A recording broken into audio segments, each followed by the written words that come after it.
And welcome back to our Let's Play of Demon's Souls. I am Chubby Cheez-It. And he is just Gray Fox. And with us is a silent protagonist. Say hi again, Amanda. Yo.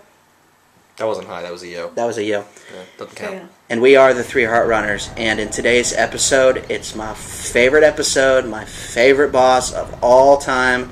The one that gave me the most crap and is the most exciting thing you can ever do in this game.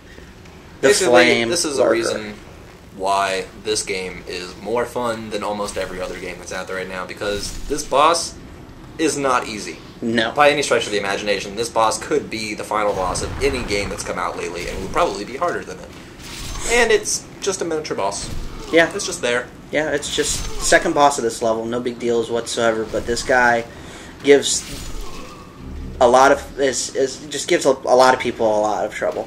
And the fact is that he's fast. He's basically a ball of flame. And if you don't know his weaknesses, and you're not going to do any damage to him whatsoever, because he is a tank as well. So you have to understand his weaknesses. First of all, if you're a mage class, you're going to have an easy time with this boss. This isn't going to be the toughest boss for you. The reason why this isn't going to be the toughest boss for you is because his You're weakness... a pansy and you're playing as a mage. That's exactly. But his weakness is magic. So if you just use a magic attack against him, you're not going to have any issues. For us men in the room, right. It's going to be a little bit of a challenge because tell all the women to quiet down because men are working here. Yes, exactly. It's going to be a bit of a challenge, and this is the actual reason why I picked up the Crescent Fellowship, because if you don't, this boss is really hard to beat. And if you do, this boss is really hard to beat. Yeah. I mean, it just It just is. It doesn't matter. Be ready. This comes down to the point where you have to be good at this game. I mean, the first time I played it, I had to go to other levels to beat other things before I came back to this, so I was strong enough to beat it. And now I'm going into it viewing it differently, and having a lot more skill. First thing you're going to need to do is, once you get down from dropping off of these nasty pillars, which have killed me more times than most bosses. But it's the way real men go, because the stairs are for women. Yep. I'm sure there's an elevator somewhere for the handicapped. The first thing that you're going to need to do is you're going to need to equip a ring that is resistant to flame, so the flame-resistant ring. The second thing you're going to need to do is equip a shield that is flame-resistant as well. Because this guy, if he hits you, he's going to do a lot of damage to you. And if you're not equipped with something that has fire resistance to it, you're just going to get fucked. Yeah, pretty much. Also, it wouldn't hurt to have some sort of magic defensive spell, which I have one, and you're going to see what I'm going to be equipping here very shortly. I also roll every time I equip something to make sure that I can roll out of the way. Another thing that you can do is you can take this guy on without using the purple fire shield and try rolling around. I kind of like to do a bit of a mix. That way he doesn't get me caught up in a corner, which you'll see happen to me, and just kill me really quickly. Just stay on your toes. So the first thing you're going to do after this cutscene is you're going to want to put on warding. That increases your defense. It's going to make it a lot easier for you. A lot being a very subjective term. Yeah, it's pretty subjective, all right. And this is one ugly looking dude. I mean, he is the flame lurker. Yep. He lurks in the flames. And he's like, "Whoa, why are you in my dungeon?" All right. Now he starts off passive for what he does. I mean, a lot of it is he just attacks and he attacks and he attacks. But as the battle goes on, he does get a lot stronger.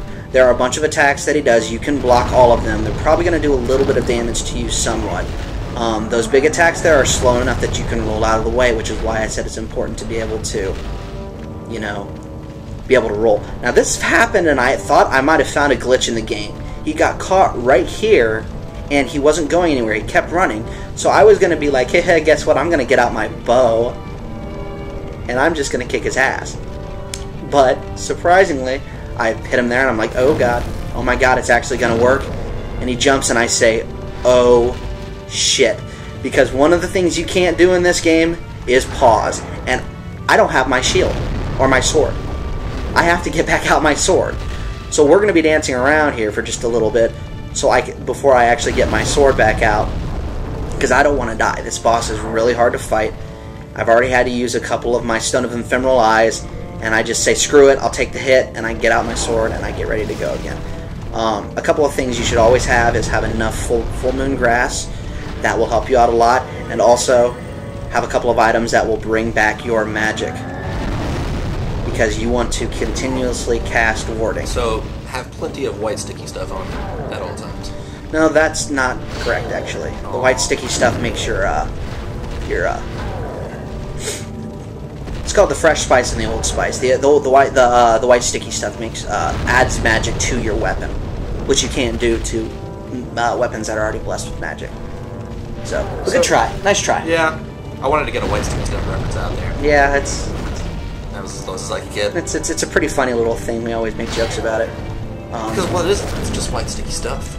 It doesn't even say, just stuff. It's sticky and it's white and it's stuff. Very stuff. Very stuff. The other thing you're going to watch out for on here is you'll see a little pool of lava on the ground there. Don't stand there. Yeah. Nobody ever told me that. So the first time I played through this boss, I sat in a pool of lava and fought him and wondered when my health was continually going down. I found that one out. Seems obvious, but you won't notice a very major effect on your health bar, so it's something you might not notice if you weren't doing it. But this is what I was talking about. I do pick up on the attack. I throw my shield in the back, but we'll watch what happens here. He hits me pretty hard, and the only way that I have to go is back, and I'm sitting here and going, crap, crap, crap, crap, fuck. And then he knocks me out, and I get up, and I'm bust at my ass, and I move out. His attacks take away a lot of your stamina, so you gotta go. Gotta have grass. Gotta go. I mean, really, the tensest part about this is going to be your timing. Everything is going to be a close call always with this boss. Always, always, always, always. It's always a close call. Like when I eat and then all of a sudden he's flying at me and I dive out of the way, it's because my timing is just barely right. There, I just got up my shield. There, I just got up my shield again. It's always going to be close. Now you can see everything's exploding now, and then I actually get him into the corner and do a lot of damage. And at this point, the fight's over. I knew this for a fact. So I just take my time and I move in and done. Yep. At the end of every boss, when it gets down to that certain point, you can always tell that they're about to be over. Yeah. But never count your chickens. And with that, this is the end. I am Chubby Cheez-It. And I'm just Gray Fox, reminding you, do not count your chickens before they hatch. And with us, we have the silent protagonist. We're the Three Heart Runners. And we will see you in the next video for some more funny shit. Take care. Arby's.